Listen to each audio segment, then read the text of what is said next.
Hello everyone, today I'm going to be talking about symbiosis, partners in nature.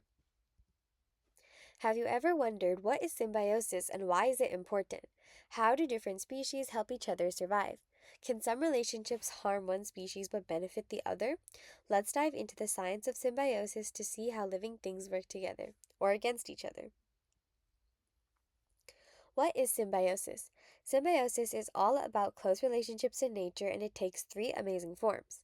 Mutualism, where both species benefit, for example, bees and flowers. Bees get nectar and flowers get pollinated.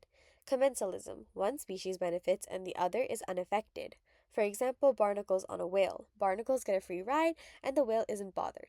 Parasitism, one species benefits and the other is harmed. For example, ticks feeding on a dog's blood.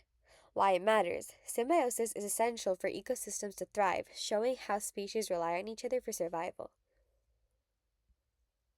Real world examples bring symbiosis to life, showing us how nature works together, or competes. Mutualism in depth. Clownfish and sea anemones. The clownfish gets protection and the sea anemone gets cleaned. Lichens, a partnership between fungi and algae that helps them survive harsh environments. Commensalism in depth. Cattle egrets and livestock. Egrets eat insects stirred up by cows grazing. Parasitism in depth. Tapeworms in humans. Tapeworms absorb nutrients from the host, causing harm to humans. Here are some interesting facts about symbiosis. Coral reefs are built thanks to mutualistic relationships between coral and algae. Some ants farm aphids for honeydew in mutualistic relationships. The cuckoo bird practices parasitism by laying its eggs in other birds' nests, leaving the host bird to raise their chicks. Humans and gut bacteria. Our body contains trillions of bacteria, most of which help us digest food, a perfect example of mutualism.